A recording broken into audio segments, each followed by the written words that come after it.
एक बार एक बहुत बड़ा व्यापारी अपने बेटे को किसी बात से डांट रहा था और डांटते हुए बोल रहा था, तेरी जगह यदि कोई और होता ना तो मरे हुए चूहे से भी पैसा कमा लेता, और तू इतना बड़े व्यापार को भी ठप करने में लगा है।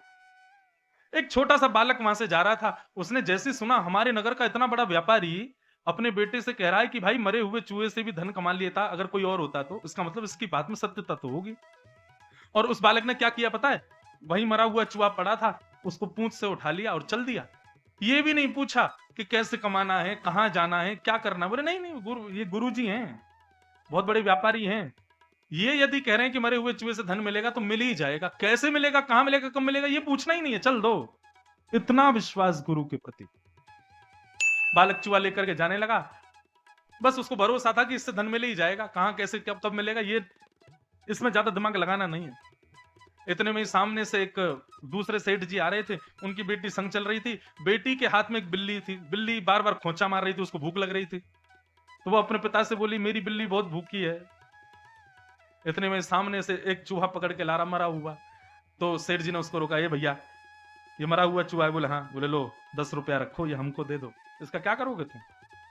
और बिल्ली ने उसका भोजन कर लिया। सेठ जी वहां से चले गए और बालक नाचने लगा, देखो गुरु वो कह रहे थे मरे हुए चूहे से भी धन, मिल गया मुझे धन। और फिर आगे कथा तो बहुत बड़ी है कि फिर वो उसने 10 रुपए के कुछ लकड़ी खरीदी, उनको बेच करके और लकड़ी खरीदी, एक लकड़ी का बहुत बड़ा व्यापारी बन गया, शमशान में लकड़ियां देने लगा। एक बार एक नगर के बहुत बड़े व्यापारी की माता जी का देहांत रात्रि में हो गया। बहुत वर्षा हो रही थी, सब लकड़ियां गीली पड़ी थी, चिता में अग्नि लगाने के लिए, चिता बनाने के लिए लकड़ी नहीं थी।